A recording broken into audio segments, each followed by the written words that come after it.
नमस्कार दोस्तों, मैं हूं आपका होस्ट और दोस्त Ashutosh. Welcome to explore with Ashu. हम हैं हमारे 5 दिन के सौराष्ट्र ट्रिप पे। इस ट्रिप के 3 वीडियो मैंने अपलोड कर दिए हैं और आप इस आई बटन से उसको चेक कर सकते हैं और हमारे साथ जुड़ सकते हैं। अभी हम निकल रहे हैं सोमनाथ की ओर। सासणगिर से सोमनाथ का रास्ता ऑलमोस्ट 50 किलोमीटर्स है, लेकिन रास्ता थोड़ा ख़राब है तो आपको 1.5 घंटे लग सकते हैं। आज सुबह में नाश्ता थोड़ा लेट ही किया है तो हम लंच लेंगे सोमनाथ पहुंच के।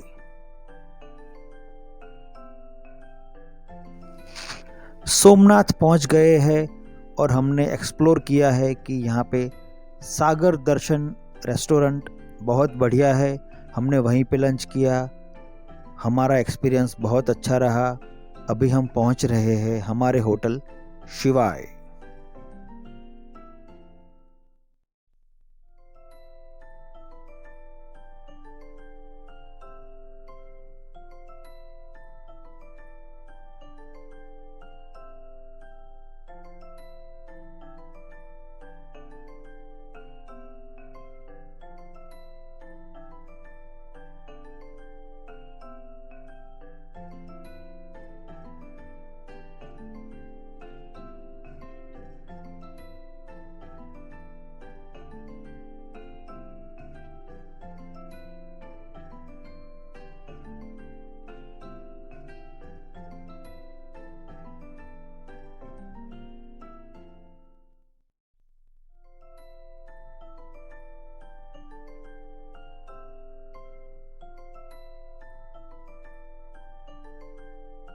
अभी हम निकल रहे हैं सोमनाथ दर्शन के लिए। तैयार हो गए हैं सब।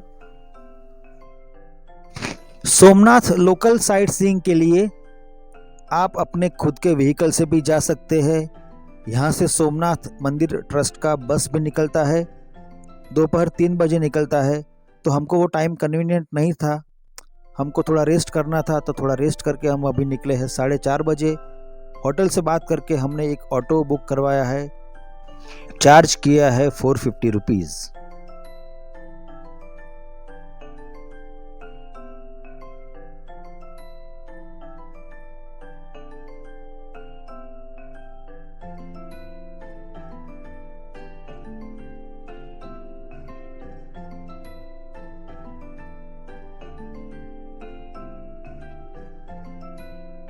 हमारे जो ऑटो ड्राइवर है वो गाइड भी है और वो बता रहे हैं कि अभी हम पहुंच रहे हैं बाणगंगा तीर्थ। पुराणों के अनुसार रामायण में जब वाली और सुग्रीव का युद्ध हो रहा था, तब भगवान श्री राम ने सुग्रीव का पक्ष लेके वाली के ऊपर बाण चलाया।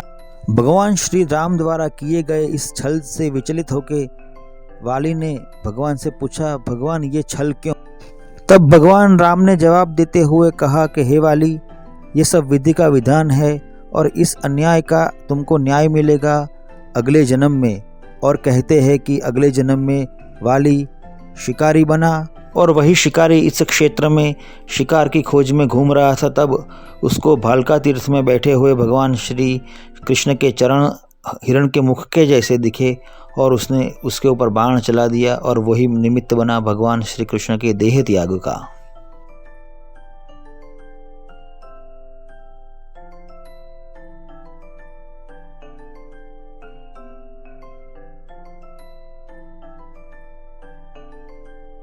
बाणगंगा तीर्थ के किनारे हमने देखा सुरेश भाई को।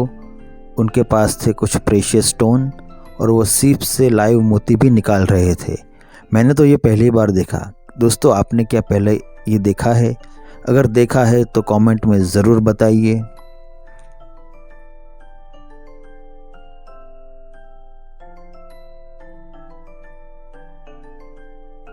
बाणगंगा तीर्थ में शिवलिंग पे जल एवं दूध का अभिषेक भी किया जाता है। ये है हमारे साले साहब जयमीन भाई। हम दोनों ने दूध का अभिषेक किया। हालांकि रास्ता थोड़ा फिसलन वाला है तो संभल के जाएं।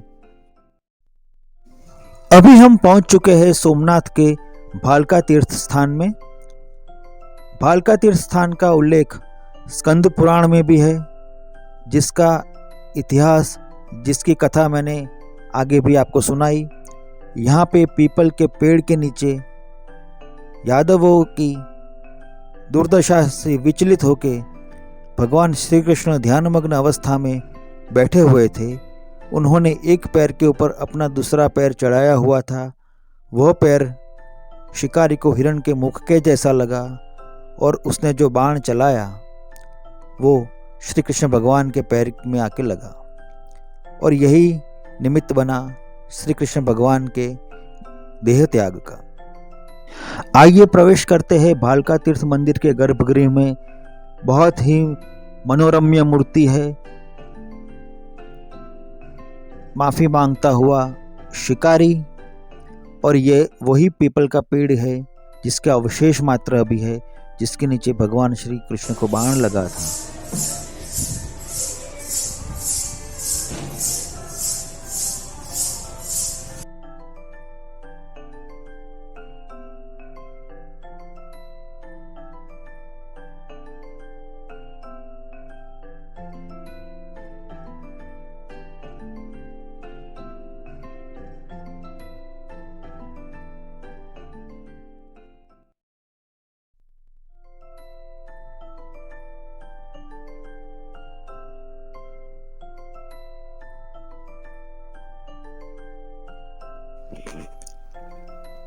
भालका तीर्थ से निकल के अभी हम आ चुके हैं सोमनाथ के एक पवित्र तीर्थ स्थान त्रिवेणी संगम के ऊपर।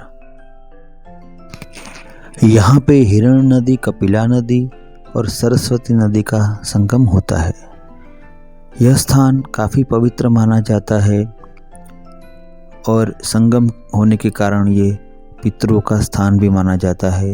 यहाँ पे पंछियों एवं मछलियों को खाना खिलाने पर पितृ प्रसन्न रहते हैं, ऐसी मान्यता है, आस्था है।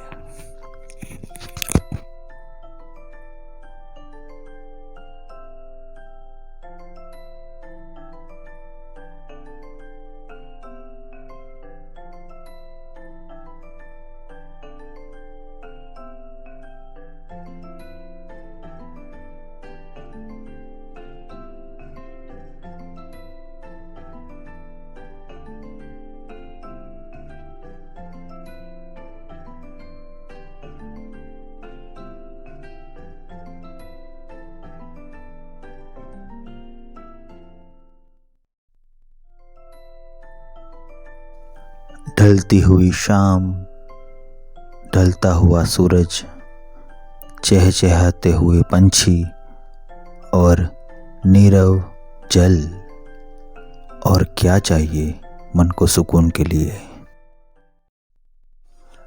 सोमनाथ लोकल दर्शन के हमारे ये छोटे से प्रवास के अंतिम पड़ाव की ओर बढ़ते हुए अभी हम आ गए हैं इस जगह पे, जो कि बहुत ही नयनरम्य है, प्राचीन है और अपने आप में कई धार्मिक स्थानों को संजोए हुए है।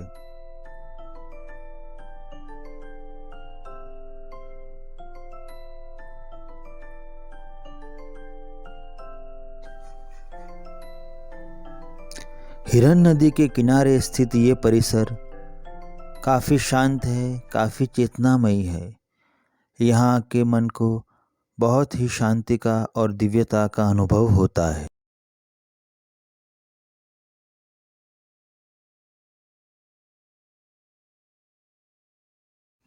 आइए चलते हैं गीता मंदिर में।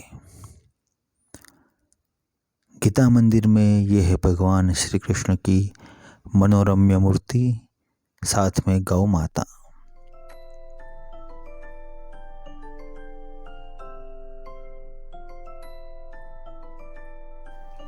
गीता मंदिर के मुख्य भवन में संगमरमर के 18 स्तंभ है।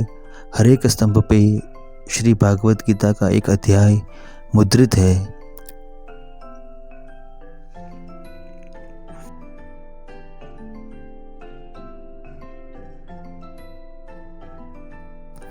अभी हम प्रवेश कर रहे हैं बलदेव जी गुफा में।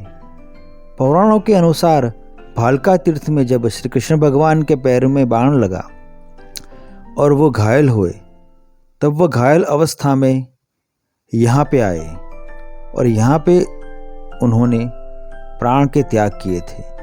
इसलिए इस जगह को गोलोक धाम भी कहते हैं। अभी हम जिस गुफा में प्रवेश कर रहे हैं वो है बलदेव जी गुफा।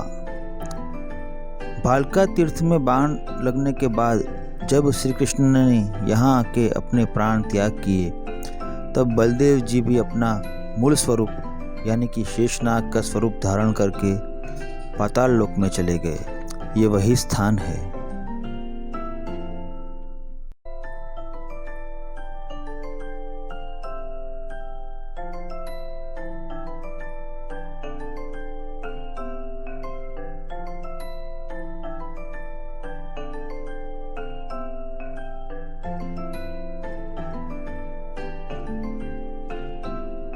इसी परिसर में ये है 65वीं श्री महाप्रभु जी बैठक। श्री महाप्रभु जी जब धर्म के प्रचार के लिए निकले थे तब उन्होंने यहाँ पे इस बैठक की स्थापना की थी। श्री सोमनाथ लोकल दर्शन के हमारे इस छोटे से प्रवास में अभी हम पहुँच गए हिंगलाज माता गुफा या पंच पांडव गुफा। ऐसा कहा जाता है कि जब पांडव यहाँ पे वास कर रहे थे तब उन्होंने ये गुफा बनाई थी अपनी कुलदेवी हिंगलाज माता की पूजन के लिए। इस गुफा में अंदर उतरने का रास्ता काफ़ी संकरा है, तो आप देखकर ही आगे बढ़िएगा। ये है हिंगलाज माता के दर्शन। जय हिंगलाज माँ।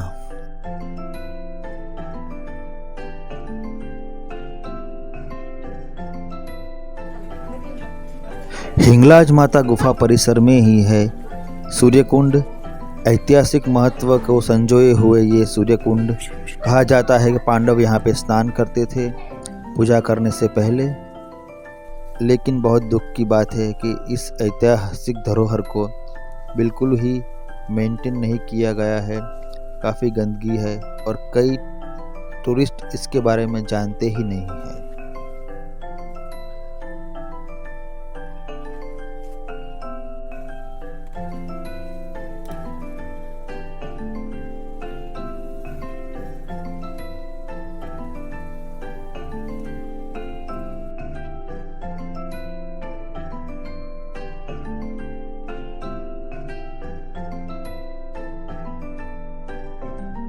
सोमनाथ के धार्मिक तीर्थ स्थानों का प्रवास करते हुए अति आनंद एवं संतोष का अनुभव हो रहा है।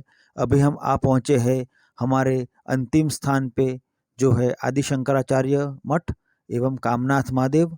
कहा जाता है कि आदि जगत गुरु शंकराचार्य ने यहाँ पे बरसों तपस्या की थी। इसी परिसर में शंकर भगवान का एक प्राचीन मंदिर है कामनाथ महादेव। इस मंदिर के कुंड के जल से महाराजा मयूरध्वज का रक्तपित्त का व्याधि दूर हुआ।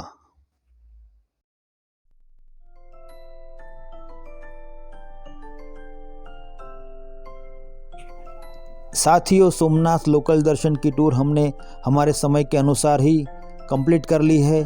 अभी सोमनाथ दादा की सायं आरती का समय हो रहा है। वहाँ अंदर मोबाइल अलाउड नहीं है, तो हम आपको वो नहीं दिखा पाएंगे।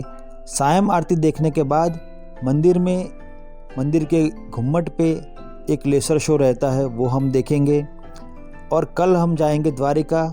सोमनाथ से द्वारिका पूरा कोस्टल हाईवे है, बीच में पोरबंदर और माधवपुर बीच भी हम एक्सप्लोर करेंगे।